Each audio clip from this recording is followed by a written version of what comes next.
Have you ever walked past an old rusted mailbox on the corner of the street and wondered if something inside could save a life? A soldier about to end it all stops because of an unsigned letter.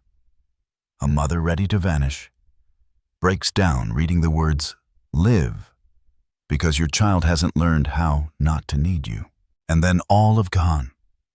Pauses drawn to a nameless figure, poor and forgotten, living behind an abandoned post office, who changed thousands of hearts. Who could save an entire generation with nothing but a pen and compassion? Get ready, because what you're about to witness is not just a film. It's a message that never stops speaking. The Letterbox of Hope. The story of Nana begins now. Don't forget to subscribe to our channel to follow more powerful emotional stories that just might change the way you see the world. Darkness. Then a single voice, trembling, warm, yet weathered, speaks out from the void. If you're reading this, please keep living.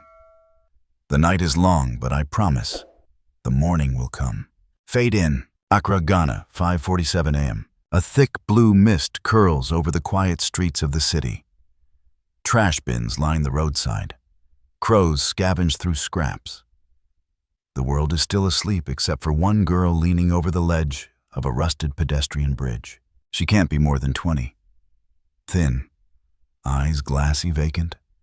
Her backpack rests behind her as if she's already made peace with everything she carried. She looks down. Traffic slowly begins to stir beneath her. The city is waking up. She doesn't care. She closes her eyes. One foot lifts. But wind. A soft rattle behind her. She turns. A mailbox. An old red metal box tucked beneath a vine-covered pole. A piece of white paper is sticking out awkwardly from its mouth, like the box is whispering a secret. Curious. Her foot lowers. She steps off the ledge and walks to it, almost mindlessly. The paper flutters in her hand now. She unfolds it. It's not a printed flyer. It's handwritten. Slanted, elegant. Ink faded in places from humidity. She reads, "You are not your pain. I was once where you stand on the edge of everything, convinced the world would not miss me. But one stranger's kindness brought me back. This letter is me paying it forward. If the world is too loud, rest. But don't vanish. Someone out there needs the version of you that wakes up tomorrow." Signed, someone who once wanted to disappear too. Silence. She exhales as if for the first time in hours. Her hands tremble.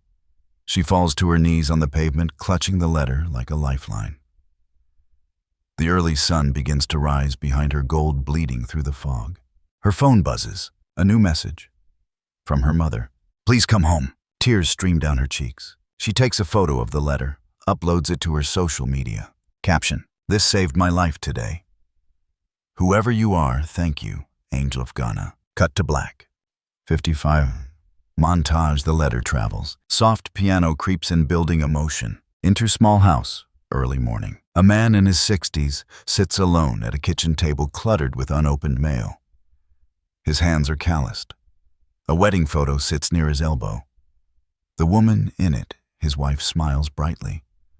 But she's gone now. A flickering candle burns beside the frame. He opens the newspaper. A folded letter falls out. Confused, he picks it up. He reads, and just like that, he breaks. The quiet grief he's held in for months erupts. His hand reaches for the photo. Cut to into a bedroom. Night. A boy no older than 12 lies curled on the floor. His nose is bleeding. Books torn. The word freak written in chalk on his window. He hugs a stuffed elephant. His breath is shallow. Then a soft knock. He opens the door. No one's there. Just an envelope taped to the knob. He reads, "You are not wrong. They are. This world has bent so many before you.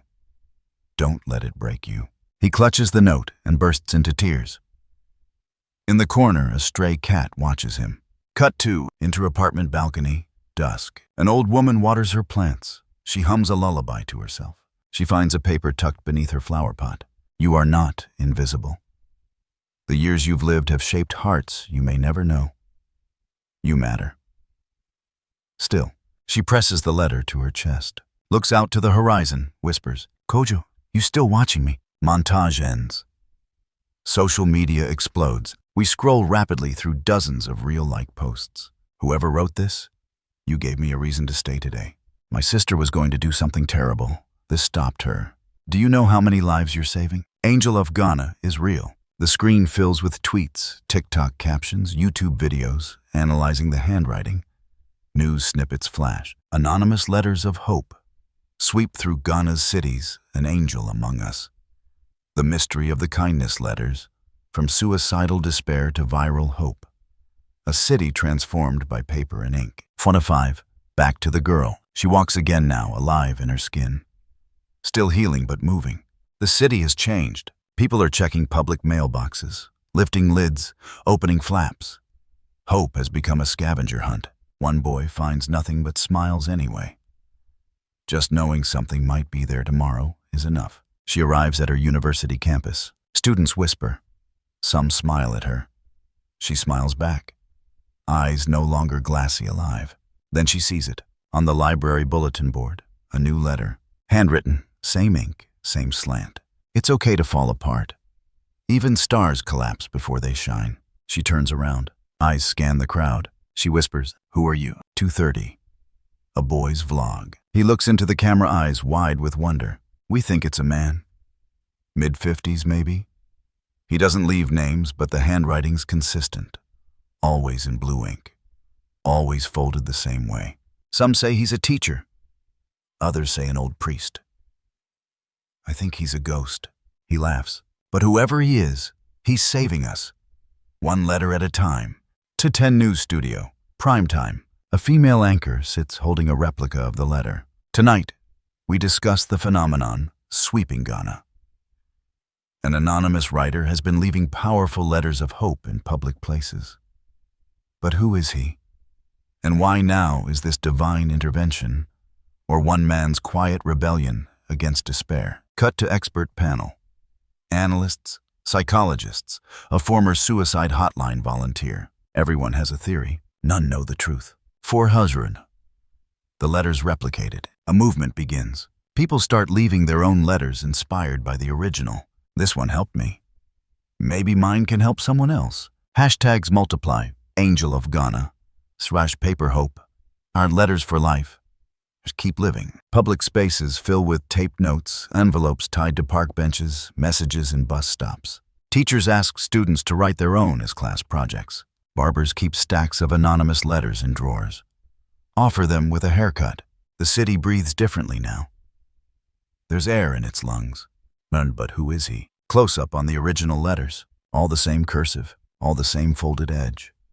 A unique corner crease like a signature. Zoom in. Ink smudged in the same way every time. Someone touches the paper, feels the human behind it. This isn't a campaign. This is one soul reaching out. On. 30. The girl returns to the bridge. She leaves her own letter now, taped beneath the red mailbox. It reads, "Your words saved me." This is me passing them forward. Whoever you are, I hope someone's writing you letters too. 600. Far away in the shadows, a small derelict post office on the edge of town. Collapsing roof, dusty steps, forgotten by time. But inside Musserman, someone stirs. A hand grips a pen, a candle flickers. A stack of envelopes sits nearby, each one folded with care. And beside them, an old radio softly playing jazz. The man writes. His dog, a graying mutt named Abena, sleeps beside him, tail thumping faintly in dreams. He finishes the letter, folds it, slips it into a weathered leather satchel, puts on a frayed coat, steps into the dawn. 6:50, the final image of this opening sequence. A tracking shot as he walks slowly down the empty street. He stops at a mailbox, looks around, no one sees. He slips the letter inside, then fades back into the shadows. Cut to black. A single line fades in handwritten. To anyone reading this, you are loved more than you know. A low hum rises. It is not music, not mechanical, but lived in. A breath. The quiet rhythm of life persisting unnoticed. Exterior old post office. Accra outskirts. Night. The building sits like a forgotten memory, swallowed by vines and rust. The sign above its entry reads, Ghana Post. Este 1964 in faded paint. A corner of the roof has caved in, letting moonlight pour through the bones of its decay. From the alley beside it, a figure stirs. Nana, barely more than a shadow at first glance. Layers of worn coats wrap around him like armor.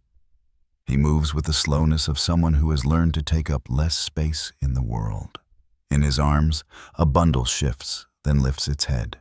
Abena, an old speckled dog with clouded eyes and a limp tail. Her ribs show faintly beneath her fur, but her gaze is fiercely alert, anchored only to Nana. He sets her down gently on a tattered blanket beside an overturned crate. "We'll write a good one tonight, Abena?" The dog blinks slowly, as if in agreement. Nana reaches under a stack of boxes and pulls out a wooden case. Inside, fountain pens, ink pots, envelopes, folded sheets of thick paper, each yellowed at the edges. There is ritual in his motion, measured sacred. He dips his pen, begins. "Dear you, I don't know your name, and maybe that's the point." His handwriting is deliberate, calligraphic, like he's carving emotion into every word. As he writes, a radio crackles softly behind him. It plays an old High Life song. Dust particles swirl in the light. The world narrows to this moment, ink paper soul. He pauses, looks toward the broken window where wind shifts the curtains. "But I know what pain looks like. I see it every time I look in the mirror. Still, I'm here. And so are you." He signs it simply, "A friend who's still learning to breathe." He folds the paper twice, the same way he always does. A tiny crease in the bottom corner, the invisible signature of a man who doesn't need to be known. He slips it into an envelope, seals it with wax, stamps it with a crumbling embosser bearing only one word: Hope. Enter abandoned post office. Later that night, a small cook stove hisses. Nana stirs rice and beans in a dented pot. No seasoning, but heat brings life. Abena watches him, ears twitching at every sound. He speaks to her gently. "Do you think they read them? The letters? Or do they toss them, think it's junk?" She lets out a soft growl, not in anger, but in answer. "Yeah, me too." He places a bowl in front of her, then one for himself. They eat in silence, a family of two. Montage, the nightly ritual. Nana tiptoeing barefoot across the tiled ruins of the post office, lighting 3 candles always in the same corners, whispering a prayer in Twi for the lonely, for the almost gone. Writing 3 letters, only 3 always. Tucking them into his coat pocket, then stepping out into the dark. Extracra, midnight. Nana walks through alleyways, avoiding streetlights. Not out of fear, out of instinct. He has spent years perfecting invisibility, not begging, not speaking, not interrupting. At the first mailbox outside a clinic, he slips in the first letter, second outside a night bus stop, the third, his favorite, beneath a massive baobab tree beside a school. There he pauses, touches the trunk, as if checking in. Behind him, the faint hum of a camera mounted to a nearby pole. He freezes, then melts into the shadows. Interior city surveillance room. Earlier that week, 2 technicians sit bored drinking instant coffee. One replays a clip. A blurry figure slipping an envelope into the box near the baobab. You see that again, it's him. Still can't catch his face. He's like a ghost. They rewind. Zoom in. Nana's outline flickers, but his face remains obscured. You think he's doing it for clout? He's leaving them where there are no cameras. Almost like he knows. Interior post office. Early morning. Nana wakes before the sun. He pours water from a rusted jug into a bowl. Washes his face. His reflection in the metal ripples. Tired eyes, grizzled beard lines carved deep by grief. He adjusts a torn photo stuck to the wall. A woman, a little girl, smiling. He looks away quickly. The radio cracks again. Government news, then gospel. Abena shuffles to him, tail wagging slightly. "Time for our walk, old girl." Exterior, city outskirts. Morning mist. Nana and Abena move quietly along the back roads. Vendors begin setting up. Buses exhale steam. Life starts again. He passes a street preacher shouting about redemption. A man gives him a suspicious glance. Another mutters crazy. Nana keeps walking. He knows who he is and who he is not. Flashback. Several years ago, a younger Nana stands in front of a school chalkboard, animated, full of warmth. Children laugh. He writes a line in big letters. Words heal. The class repeats it joyfully. Back in the present, he traces that same line in dust on the old post office wall. Interior makeshift bed, night again. Abina pants heavier tonight. She's aging fast. Nana strokes her fur. You saved me too, you know. That night I nearly... He stops. You barked so loud I forgot to jump. You silly, stubborn beast. Abina licks his hand. Guess that makes you the real angel. He places his coat over her gently, kisses her head. Exterior city, same night. A girl stands before the baobab tree. She finds the letter. She reads it under the streetlight. Her eyes fill. Camera lingers on her face, bathed in the glow of something ancient and gentle. Cut to a man in a high-rise apartment, one of the wealthiest in Accra.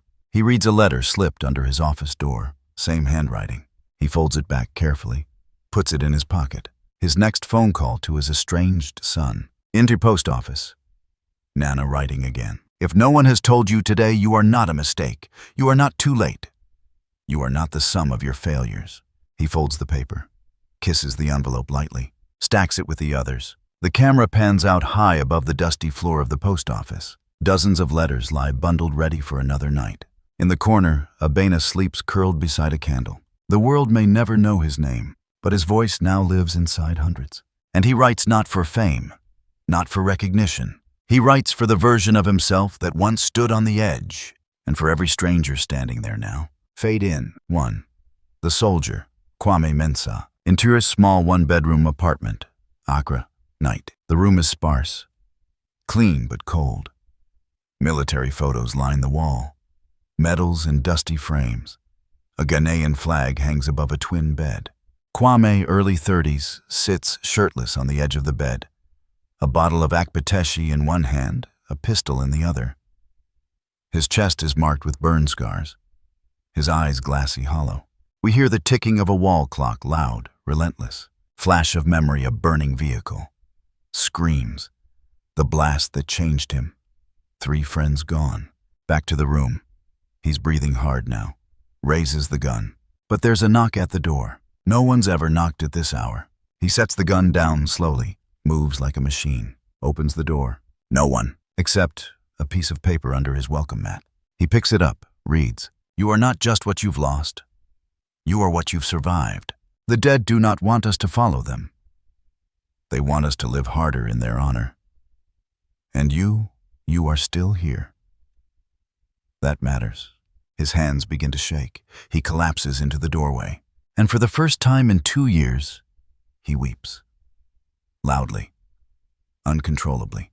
Later we see him placing the pistol in a locked box. Closing it.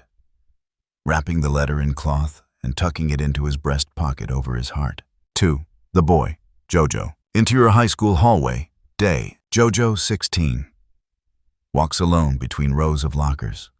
Students glance, whisper. A crude drawing is taped to his locker, a stick figure with lipstick and a slur scrawled above it. He tears it off, shoves it into his bag, keeps walking. He gets to the boys' bathroom, locks himself in a stall. His breathing is shallow. We see marks on his arm. From his backpack, he pulls out a pill bottle. He unscrews the cap. Then he sees something taped to the back of the stall door. Not printed, handwritten. Same blue ink, same slanted letters. You are not broken. You are not disgusting. The world's fear is not your truth. If you feel alone, it's because the world hasn't caught up to your courage yet. Please stay. He stares. His hand slowly lowers the bottle. Tears fall silently one by one. Exterior high school. Same day. Jojo exits the school building, walking toward the field. For the first time, he walks upright. He posts the letter into his story. Tags it, #Angel of Ghana caption. Found this when I needed it most. If you're out there, you saved me. It goes viral overnight. 3. The mother, Ama Kofi. Interior Ghana General Hospital. Emergency ward. Midnight. Ama, late 20s. Clutches the hand of her daughter, Afua, age 6, attached to a dialysis machine. Her eyes are sunken from sleepless nights. Bills lay scattered in a manila folder. Denials from insurance. Final warnings. A nurse enters, offers her water. Ama refuses. She can't move. She opens her purse. Inside is a pawn slip for her wedding ring, a bus pass, and a knife. Her fingers hover over it. Then she notices something under the pillow. Folded paper. Strange. She opens it. Your child needs you alive. Not just as a provider, but as a witness to her fight. Don't leave. Not tonight. Not yet. Alma gasps, looks at her daughter. At the machines, the beeping. She drops the knife, backs away, sinks into a chair. She holds her daughter's hand like it's air, and she's drowning. Into her same room, later that week, Alma reads the letter again, over and over. Then she opens her phone, begins filming herself. I don't know who left this, but I was ready to give up. I was done.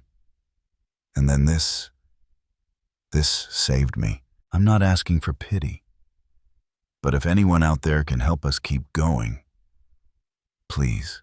The video gains 2 million views in 24 hours. Donations pour in. A local charity covers the next 3 months of treatment. Montage, the thread of hope. Quame standing at a veteran support group reading the letter aloud with a cracking voice.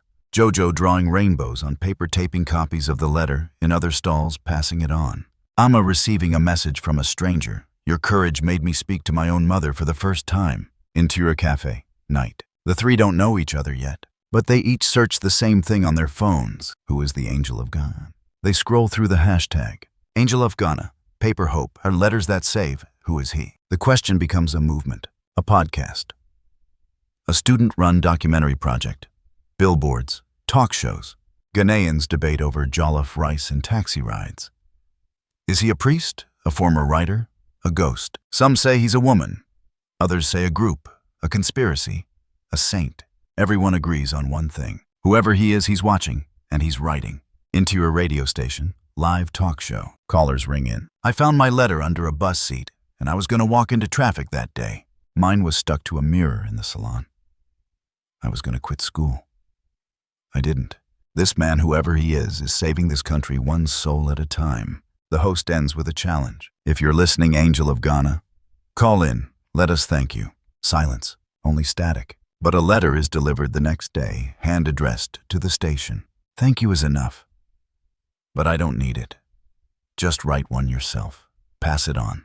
Interior school library. Day. A librarian finds a stack of letters in returned books. Dozens, all written by different students. But each starts with the same phrase. To the next one who needs this. Interior Veterans Center. Night. Kwame sits surrounded by other soldiers. The mood is tense. Then he begins reading another letter. Not one he received, one he wrote. To whoever's hurting, I carried death with me for a long time, but I realized I was dishonoring my brothers by dying slowly.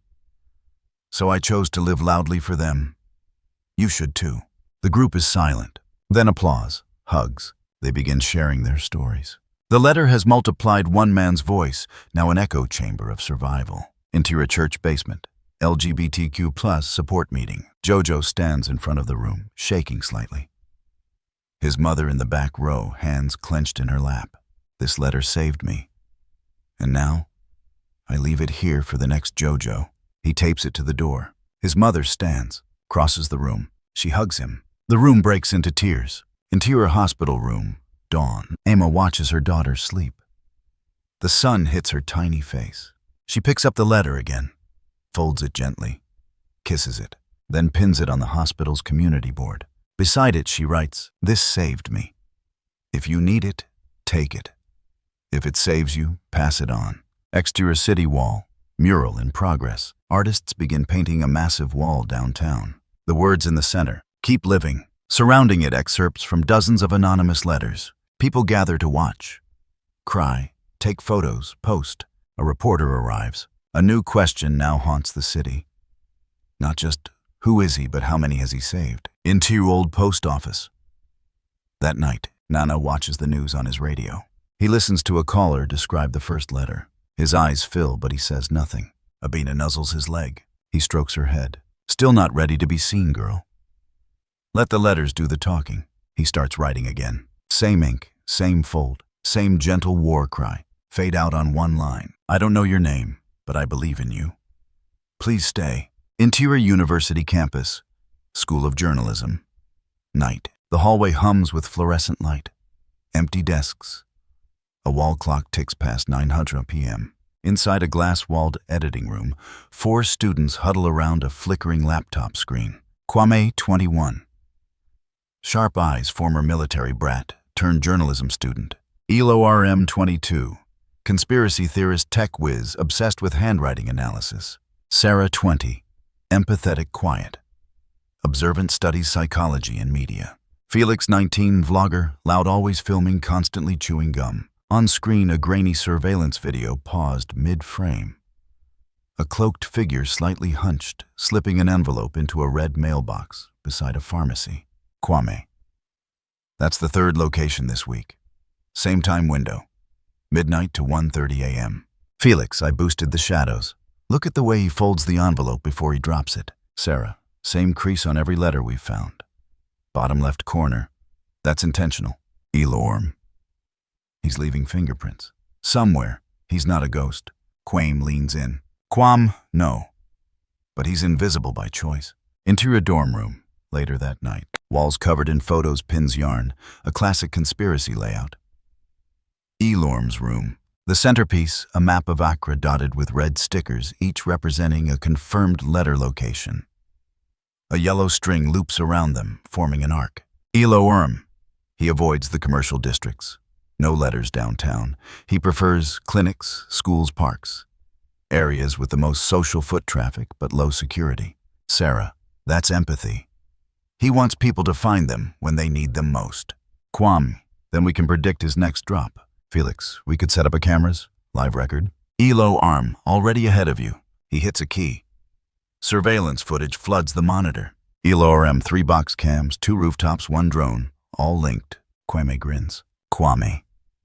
We find him, we interview him. That's our documentary. Sarah, assuming he wants to be found. Silence falls. They all look at one another. Felix murmuring. He's already changed all our lives.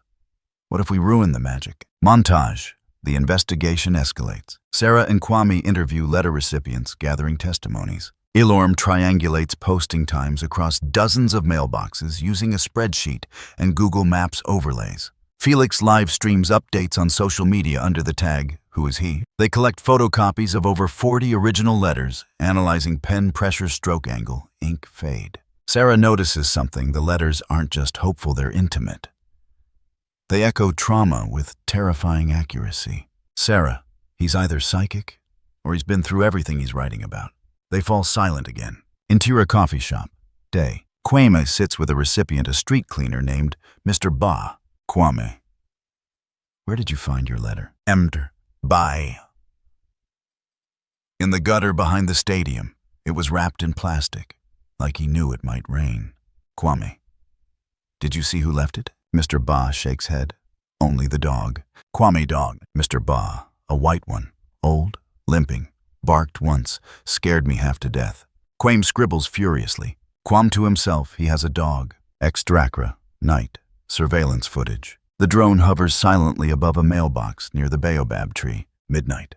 The street is empty, until a figure steps out of the shadows. Cloaked, hunched, careful. He checks his surroundings, pulls a letter from his coat, slips it in the box. Then a soft, echoing bark. He freezes, looks up. The drone's red light blinks. The figure bolts. Abena barks again, sharp, panicked. Into a dorm room, hours later. They replay the footage frame by frame. Felix. Look at the dog. It sees the drone before he does. Kwame. She's alerting him. She's trained. Alarm, or it's instinct. Either way, he knew he was being watched. Sarah. He won't come back to that spot now. Kwame pounds the table in frustration. Kwame, we were seconds away. Felix. We'll set more drones, more boxes. Sarah, no. Wait. She rewinds the video. Pauses at one frame, the man's foot as he turns. Sarah. That's sole. His shoe. It's a custom patch job. That's not store-bought.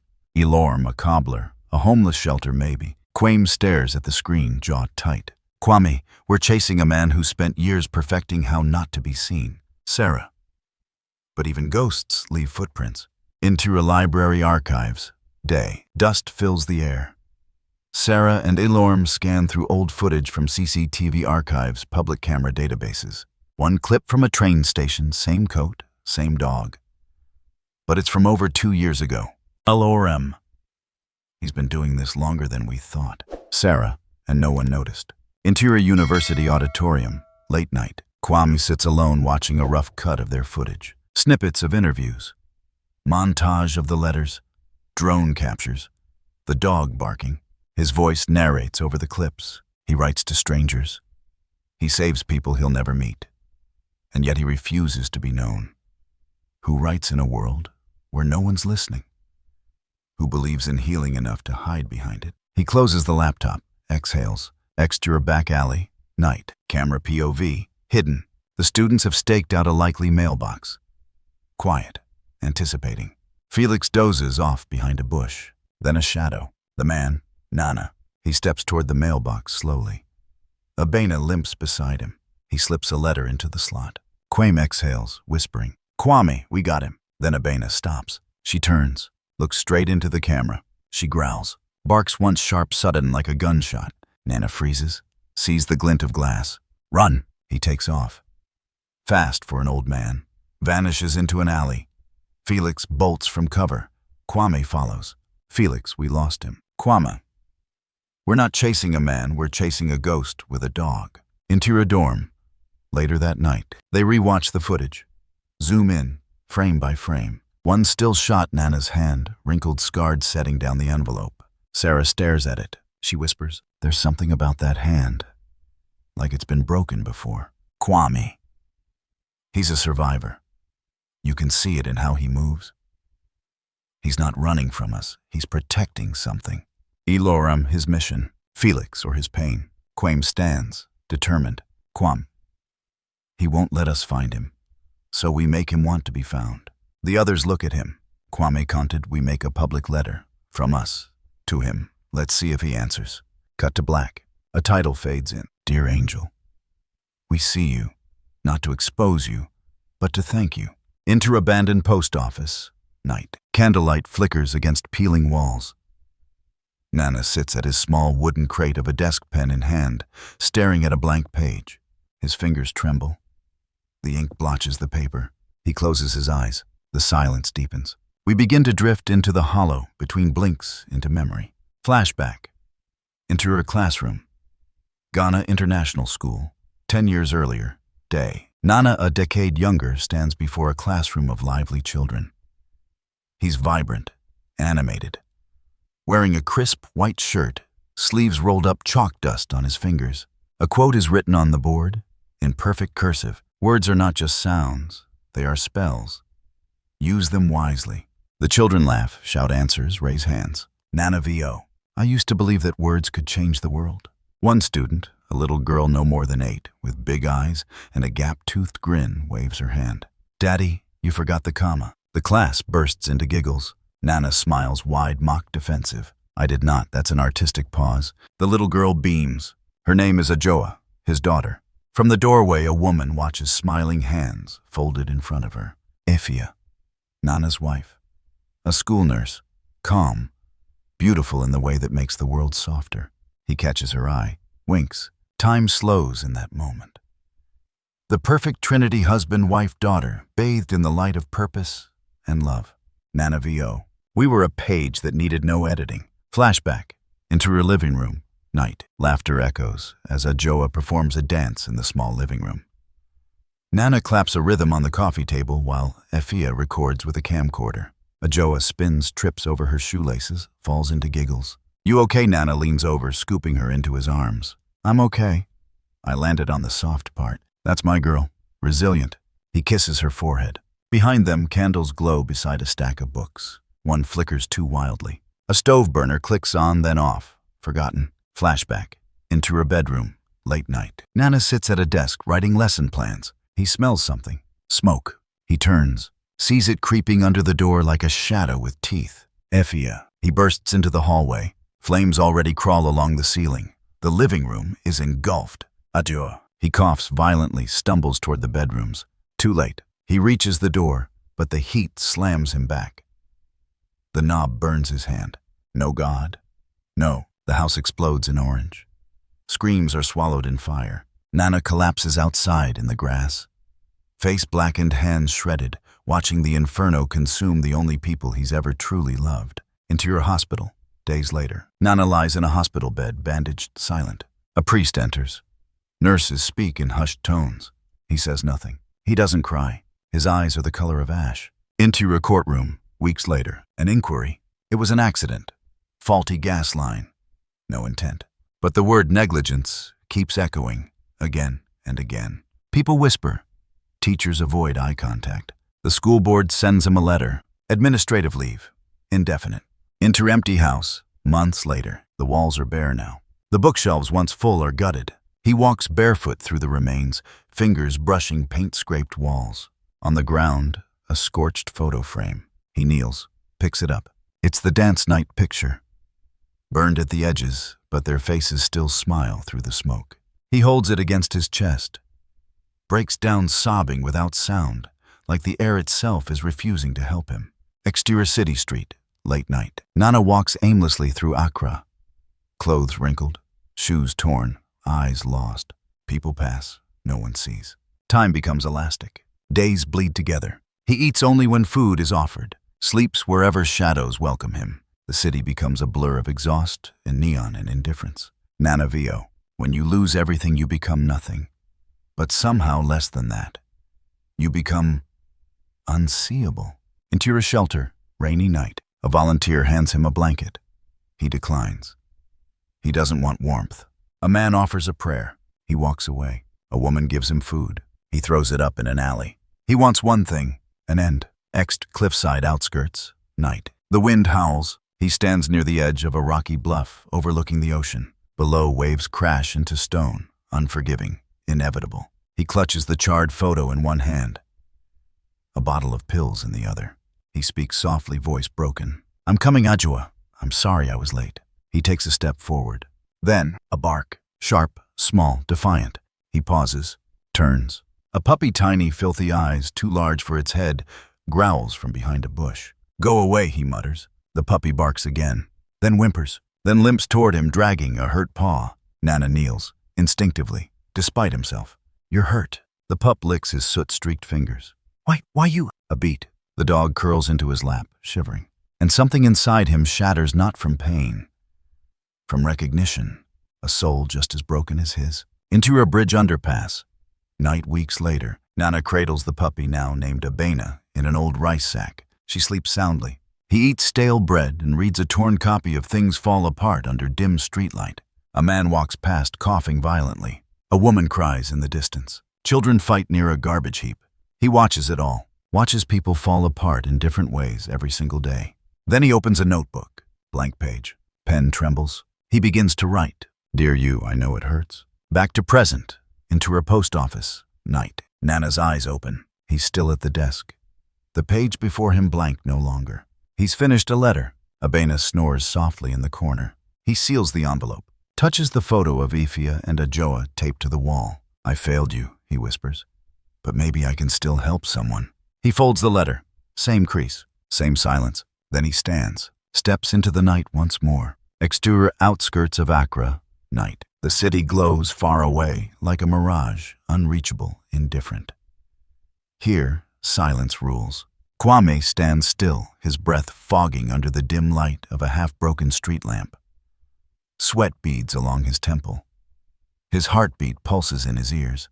He's been following the pattern for days. Tonight, he's sure. Ahead past the row of rusted market stalls and a crumbling fence is the derelict post office. The one that had been abandoned long before he was born. His phone buzzes. Sarah texts. You sure he's there? Kwame reply. Yes, I'll go in alone. He pockets the phone. Then, quiet as breath, he steps toward the ruins. Into abandoned post office. Moments later, a candle burns in the far corner. Low flickers dance along the broken brick wall. Rain leaks softly through holes in the ceiling. Nana sits hunched over a crate. He's writing. Focused. Calm. Beside him, Abena lies, curled up, head twitching in sleep. There's a serenity here, a rhythm. Kwame watches from the shadows. Something inside him breaks at the sight. He steps forward. Wood creaks beneath his foot. Nana looks up, freezes. His eyes lock on Kwame. It's like watching a man catch a glimpse of a ghost from a previous life. Nana's hand drops the pen. Silence thickens. Abena growls softly, rising. Protective. Quaim lifts both hands. Please, I won't hurt you. Nana doesn't move. He studies the boy, his face, his voice. There's pain in both. How long, Nana asks, barely above a whisper. A week, maybe more. Nana lowers his gaze. Then you know. You're the one. The letters. You wrote them. No response. You've been saving people. Every night. And no one knows. Not saving, Nana mutters. Just reminding. Quaim takes a step closer. Tears pool in his eyes. You wrote one to my mother. That lands like a stone. Nana looks up sharply. Quaim nods. She was going to overdose. She had the pills. She sat at the bus stop near Ridge Hospital.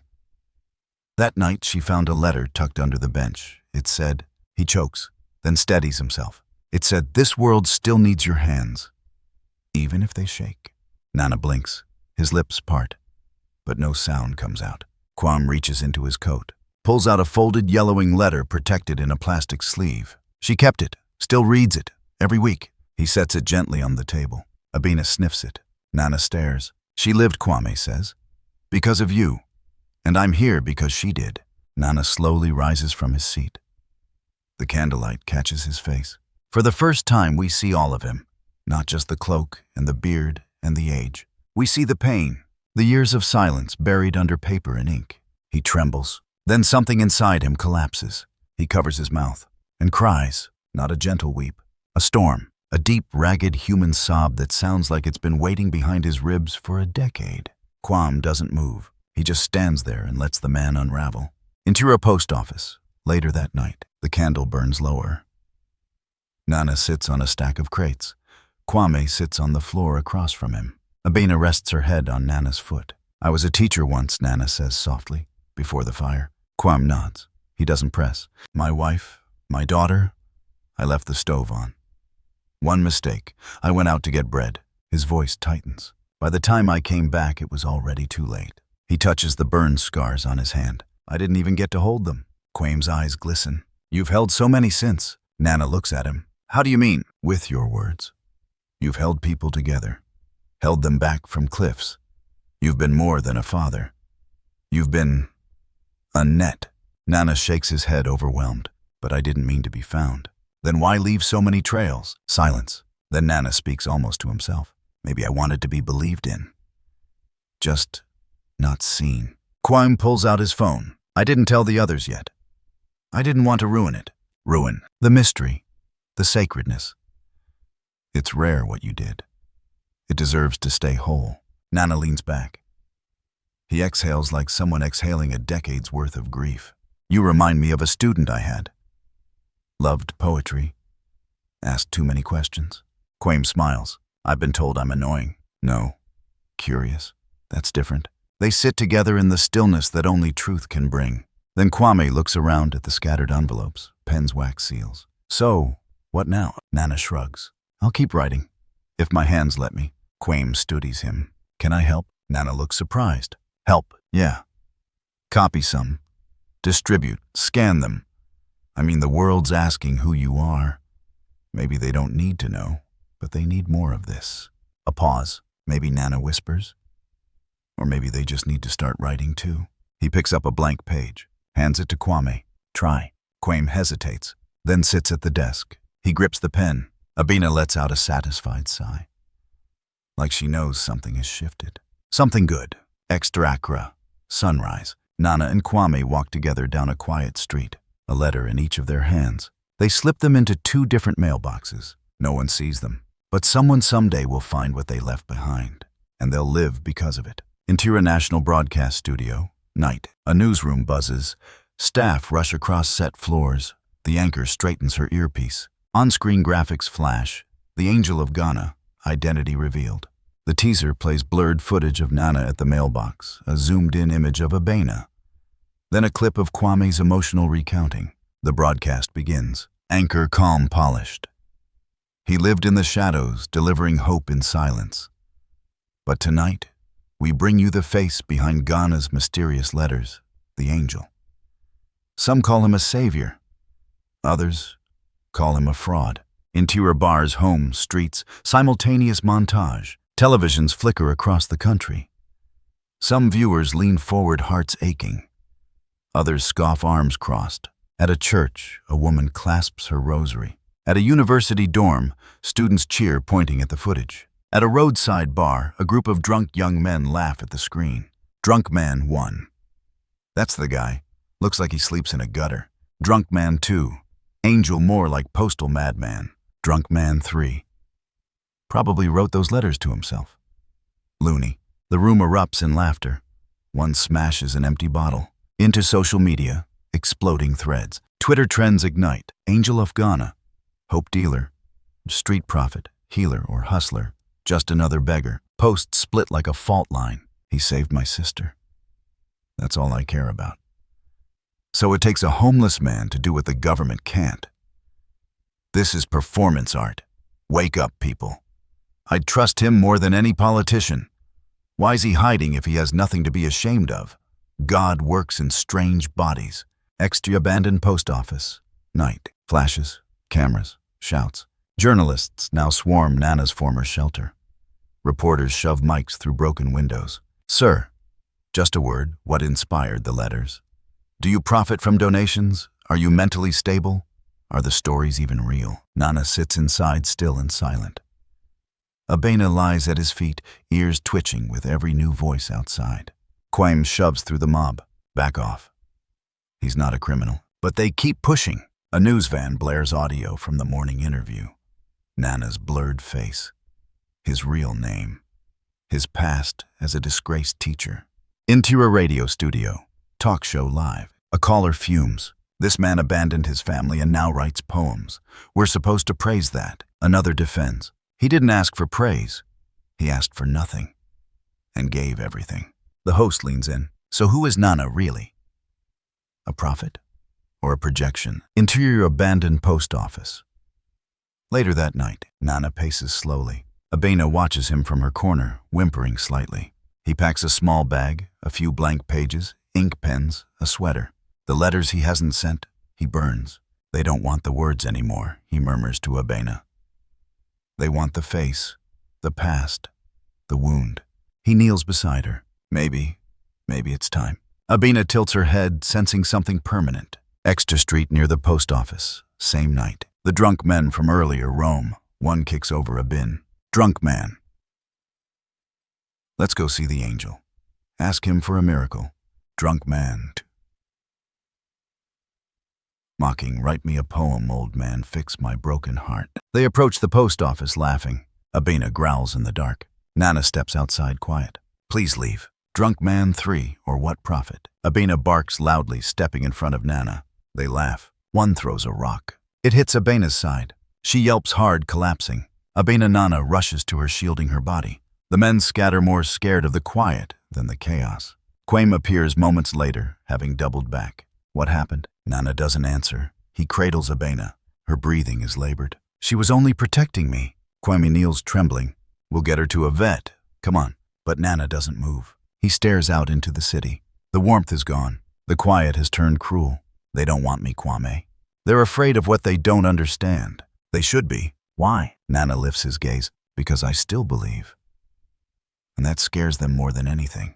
Interior City Clinic. Late night. Abena lies on a metal table. The vet patches her ribs. Nana watches, hands shaking. She'll live, but she's old. This kind of pain takes longer now. Nana nods, eyes wet. She's carried my grief for too long. Quaim sits beside him. You were going to run, weren't you? I still might. Why? Because hope was never meant to wear a face. Exterior train tracks. Dawn. Nana walks alone, Abena beside him, limping slightly. He approaches an abandoned train station, a place he once slept in after the fire. He stops, looks at the tracks, closes his eyes. But then, children's voices echo behind him. Quaim's voice calls out, Sir, please wait. Nana opens his eyes, turns. A dozen people, old and young, strangers and survivors, stand silently, letters clutched in their hands. You saved us, one says. Now let us protect you. Exterior outskirts of Accra. Edge of the forest. Pre-dawn. The sky is gray, stretched thin with the weight of a coming storm. Nana walks slowly, his coat wet with dew. Abena limps beside him, her side freshly bandaged, breathing heavy but steady. Each step she takes is slower than the last. He clutches her gently against his chest now. They disappear beneath the thick canopy of the forest, the same trail he walked 10 years ago.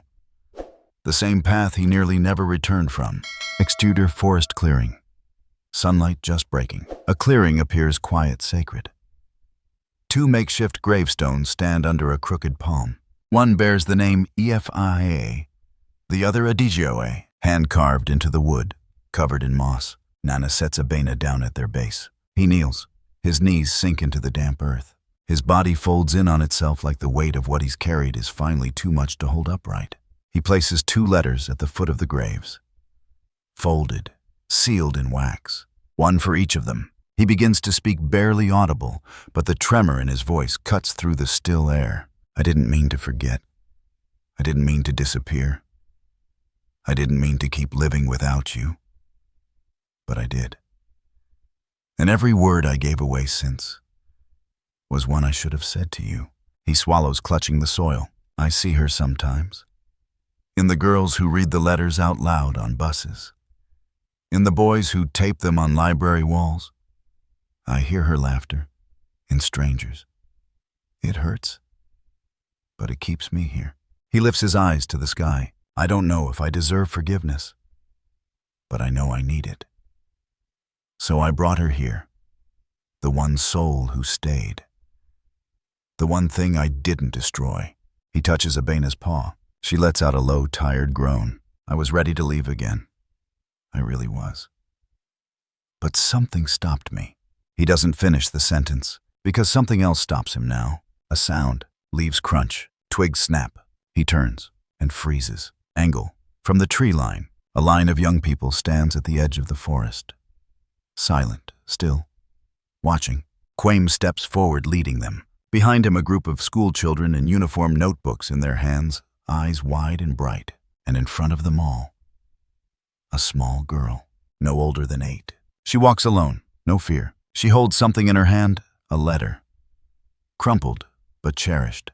Nana's eyes well. The little girl stops just feet from him. You wrote this, she says quietly.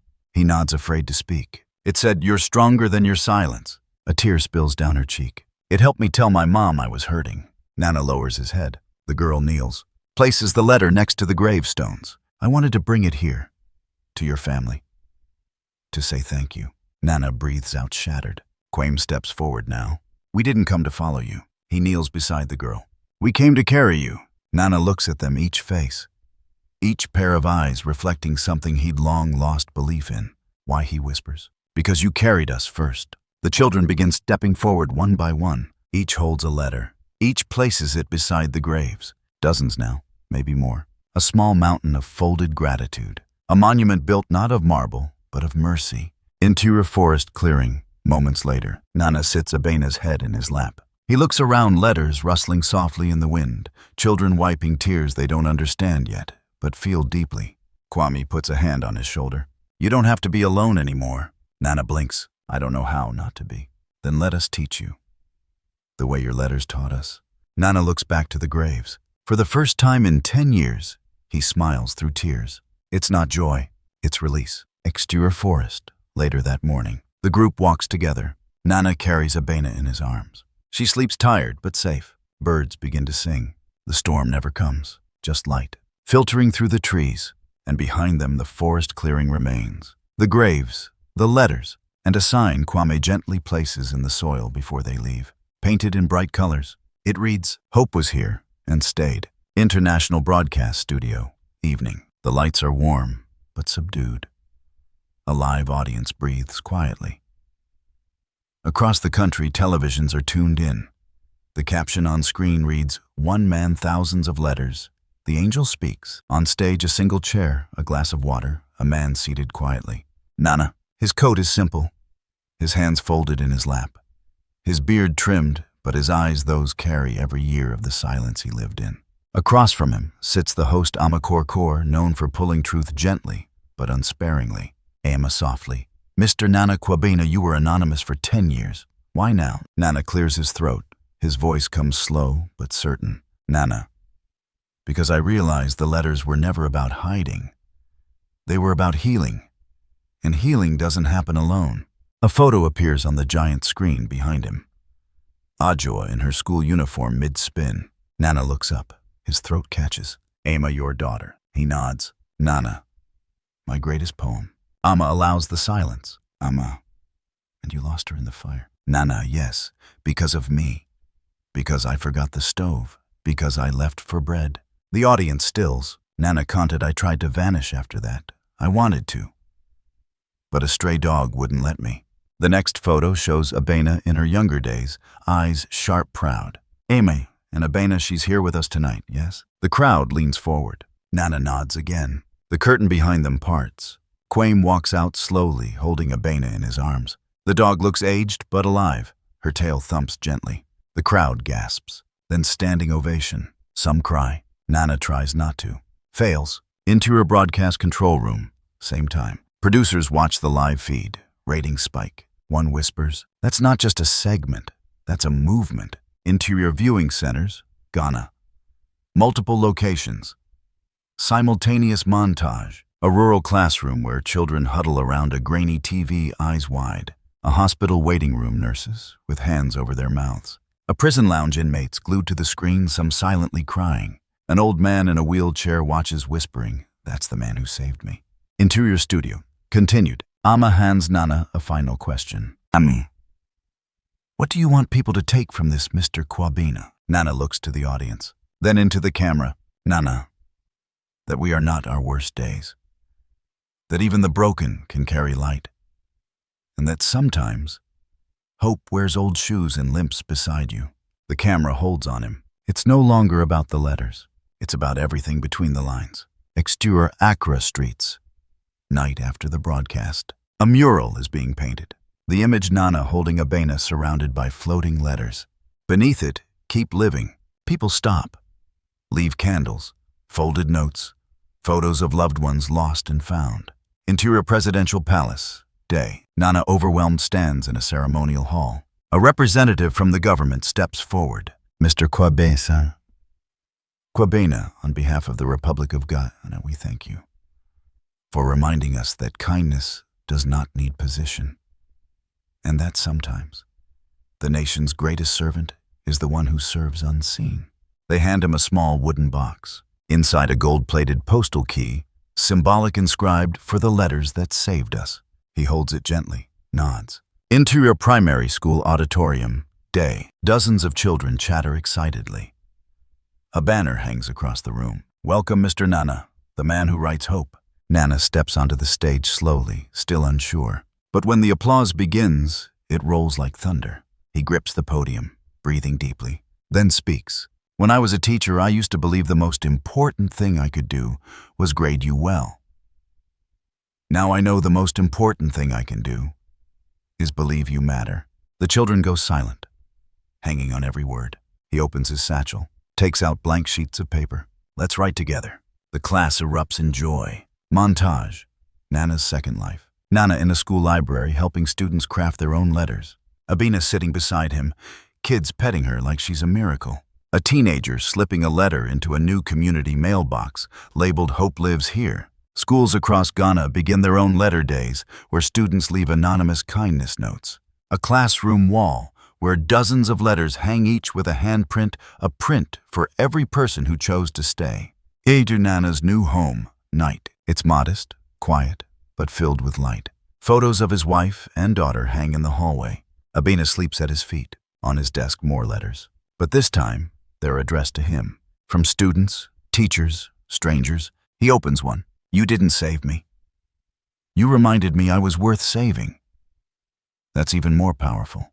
He wipes his eyes, smiles, picks up his pen, and writes again. Interior National Museum of Ghana, Grand Hall.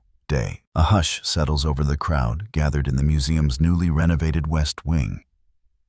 The room gleams with warm lighting, polished stone floors, and a reverence, usually reserved for historic revolutions or national heroes.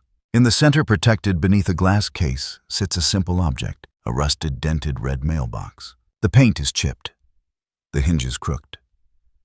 But inside, preserved and displayed, are folded letters neatly stacked, each tied with a strip of twine.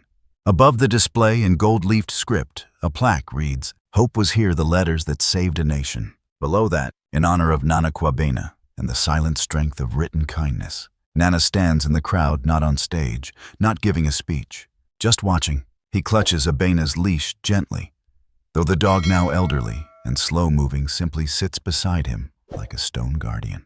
Children pass by the display wide-eyed. Some whisper to their teachers, "Is that the real mailbox? Did he write all those? Can we write one too?" Their excitement is hushed but electric. One teacher smiles and points toward the next room. That's what this next part is for. Into Right to Heal exhibit, continuous. In an adjacent room, rows of long wooden desks are lined with paper, pens, and envelopes. On the wall behind them is a mural, 1,000 paper letters floating skyward, turning into birds. In the center of the mural is a quote in handwritten font: "Hope travels farthest when it's passed from hand to hand." Today is the launch of the museum's national initiative, the Letter Game. Students from every region have been invited. The rules are simple. 1. Write a letter to someone you don't know, someone who might be hurting. 2. Fold it. Don't sign your real name. Just write from someone who sees you. 3. Drop it in the mailbox. 4. Take a letter in return. A game, they call it, but it's more. Enter a museum later that day. Quaim, now part of the organizing board, helps children find envelopes. His role has changed, but his mission hasn't. He watches as a girl named Afua, maybe 9, struggles with the words. "What if I don't know what to say?" "Then say what you wish someone had said to you." She nods, begins to write. Nearby, a blind boy has someone help him transcribe his letter. A group of teenagers, once cynical, now sit quietly writing, as if their words might be the only ones a stranger reads that day. They might be right. Into a back hall. Private room, same day. Nana stands before a display of selected letters, replicas of his most shared writings. He reads one aloud under his breath. "To the one who thinks they've failed too many times. The only real failure is giving up on yourself. The world may not applaud your breath, but it needs it." His eyes well. Quaim steps in. "Did you ever imagine this?" Nana chuckles softly. "I imagined silence, a grave no one would visit. Not this." Quaim nods, then smiles. "Still think you're not a teacher?" Nana laughs short and warm. "Now I just assign homework to the whole country." Into a TV screen. Classrooms across Ghana. Days later, the program spreads. A public service campaign shows students in every region, north to south, participating. Narration overlays. From Accra to Tamale, from Cape Coast to Bolgatanga, children are writing and reading and realizing someone sees them. Montage. Nationwide response. A boy in a rural village receives a letter with only one sentence: "Your sadness is not your fault." A girl in a city high-rise tapes her letter to a bus stop. Someone picks it up. A teacher in her 60s writes the first letter she's ever written, not for grading. A refugee camp in the East joins in. Letters are written in English, Twiga Iwe.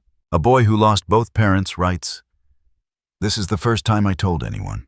The game isn't a trend. It becomes a practice. Into a teacher's conference. Weeks later, educators gather to share impact stories. Attendance rose 15% in my school since we started the letter game. One student finally asked for help through a note left on my desk. "We're not just teaching now, we're listening." Into Abena's final visit to the museum, night. Weeks later, Nana returns to the exhibit. This time Abena moves slower, her breath shallow, but her eyes still sharp. He walks her through the exhibit. People recognize them, but don't interrupt. They give space. She stops at the original mailbox, sniffs, lays down, and rests. Nana kneels beside her. "You helped write this story more than I did, girl." He pets her. "You barked when I was about to disappear. You stayed when I was ready to run. You guarded me until the world was kind again." A curator approaches. "Would you like us to include her photo in the permanent exhibit?" Nana looks at her. "No. I'd like you to include her leash, right there, beside the box." He unclips it gently, places it inside the glass. A new plaque is added. "Abena, the bark that saved a man." Interior school auditorium. Children speaking on stage. They present their letters to parents, peers, strangers. "Dear you, I don't know you, but I know pain. So here's my piece of peace. Dear friend, the world isn't fair, but sometimes people are. Dear shadow, you don't have to hide forever." The audience doesn't clap right away. They just listen. Then thunderous applause. Enter Nana's home, night. Nana sits by his window watching the rain fall. No letters tonight. Just peace. A knock on the door. He opens it. A delivery man hands him a bundle. Letters. For you. He laughs. I thought I was done receiving. He opens one, reads, smiles, and writes back. Exterior museum, night. Pan up from the city. The museum glows in the night. The mailbox now surrounded by candles. Drawings new letters from visitors every day. The city hums softly, alive. A voiceover Nana's emerges. Maybe all we're ever doing is writing letters to the future. Hoping someone we'll never meet finds them when they need them most. And maybe, just maybe, that's how we live forever. Interior small house on the edge of town. Early morning. Soft light drips in through a cracked window pane. The house breathes gently, filled with the sounds of early life. A kettle whistling, children's footsteps upstairs, the hum of a ceiling fan. Nana stands at the sink, pouring tea into a chipped cup. His hands move slower now, but with quiet purpose. He turns toward the table and places the cup beside a stack of neatly folded letters tied with twine. Behind him, a small voice echoes down the hallway. Grandpa Hope, are we riding or walking today? Nana turns, smiling. Amma, a sprightly 8-year-old with messy braids and mismatched socks, bounds into the room. In her arms, Abena, now small and frail, more fur than force. Her eyes remain bright, but her movements are limited to a gentle lift of her ears and a sleepy stretch. Writing first, Nana says, then walking. Letters don't fly themselves. Amma grins. Then I need my blue pen. She disappears in a burst of energy. Nana sits, takes a deep breath, and opens a blank sheet. Dear you, he writes slowly. Maybe today you need a gentle voice more than a loud one. So here's mine. He pauses, glances at Abena in Amma's arms. Some hearts beat louder, even when they're tired. Keep going. He signs it from Grandpa Hope. Exterior dirt path through town. Midday. A narrow trail runs along the ridge of a small village. On one side, open fields of sugarcane. On the other, homes painted in pastel walls worn from rain and time. Nana, Amma, and the family walk in quiet rhythm. Amma's parents, Essie and Kojo, each carry small satchels filled with letters. It's Sunday, letter day. It has become a tradition, a ritual of softness. Abena is nestled in Amma's arms, wrapped in a faded scarf. Her body rarely moves now, but her tail still thumps when children wave at her. Amma whispers to the dog, "You're the queen of this parade, Abena." They laugh. Nana watches her, watches the way this child holds both joy and responsibility without being asked. It reminds him of Ajoa, but not as a shadow, not as sorrow, as legacy. Next to her first stop, marketplace, Essie kneels beside a wooden bench. She slips a letter beneath it, just like Nana once did. A vendor watches. Are those more love notes from your daughter? Essie smiles. They're from all of us. You never know who might need one today. Exterior second stop, community center. Kojo tapes 2 letters beside the old bulletin board. One reads, Your worth is not measured by your productivity. You matter even when you're still. A man waiting at the health clinic reads it, pockets it silently. Exterior final stop. Riverside bench. Amma hops ahead, still cradling Abena. She tucks one letter into the curve of a tree root, another into a hole in the old stone wall. She looks to Nana. Can I read mine out loud? Nana nods. Amma unfolds her letter, clears her throat. Dear somebody, I don't know if your heart is heavy, but if it is, you can rest it here. You're not alone. From a girl who wants you to smile again. Nana wipes his cheek quiet. That's beautiful. Amma shrugs. It's just true. In Tiro home, that evening. Dinner is simple rice and stew with laughter folded in. Afterward, they sit together under the porch light. Amma leans against Nana, holding Abena. She's lighter now, she says softly. She's tired, Nana replies. Will she go away soon? He looks at the sky. Not away, just ahead of us. Will she wait? She always has. Amma nods, then nestles into his side. When she goes, I want to keep writing. You will, even when you're tired. Especially then. Interior Nana's room. Late night. He writes again. Another letter, another gift for someone he'll never meet. He finishes, folds it, and places it in Amma's satchel. He turns to Abena now, asleep at the foot of the bed. He kneels beside her. You made me believe again. You stayed. You barked. You loved me back into the world. He kisses her head. Interior Amma's room. Next morning. Sunlight spills in. She sits up, eyes still heavy. Abena is in her arms. Still, but no longer breathing. Amma doesn't cry at first. She just holds her. Nana enters the room slowly. He kneels beside her, wraps her in his arms. They stay like that. Exterior back garden. Afternoon. A small wooden box is lowered into the earth. A leash inside. A photograph. A paw print on a blank sheet. They bury her beneath the mango tree. On the stone, a bena, the first hope. Amma places a folded letter beside the stone. Now you can bark at angels. Into your home.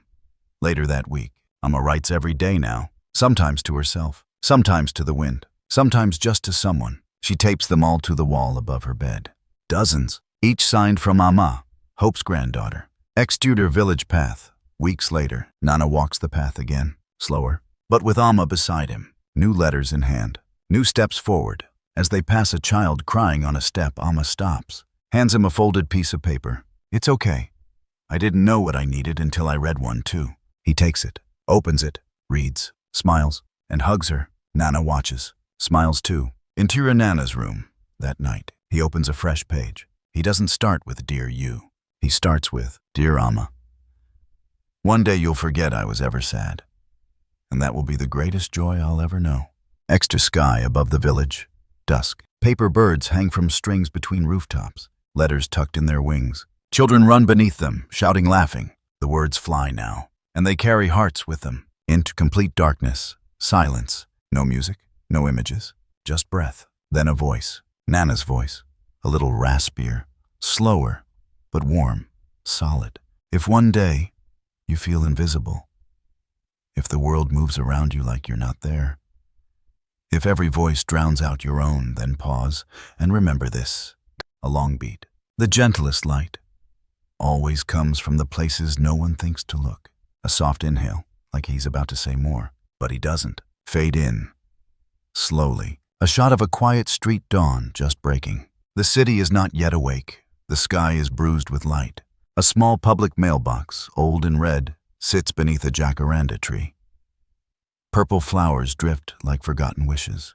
A child walks into frame no more than 6, wearing worn sandals, a backpack 3 times too big. She glances around unsure, then opens the box flap. Inside one letter. She takes it out slowly, curious. Opens it, reads. Her eyes widen. The camera stays close on her face as something inside her softens. A smile appears, a real one. Gentle, earnest, private. She folds the letter, hugs it to her chest, then looks up at the sky and smiles again. The light catches her cheeks. The city begins to come alive behind her. Cut to black. One line fades in, based on a true story, and a heart that never stopped writing. Beat. Another line follows. You can be part of it. Then, a final whisper of Nana's voice. Keep living. Someone's waiting to read your letter.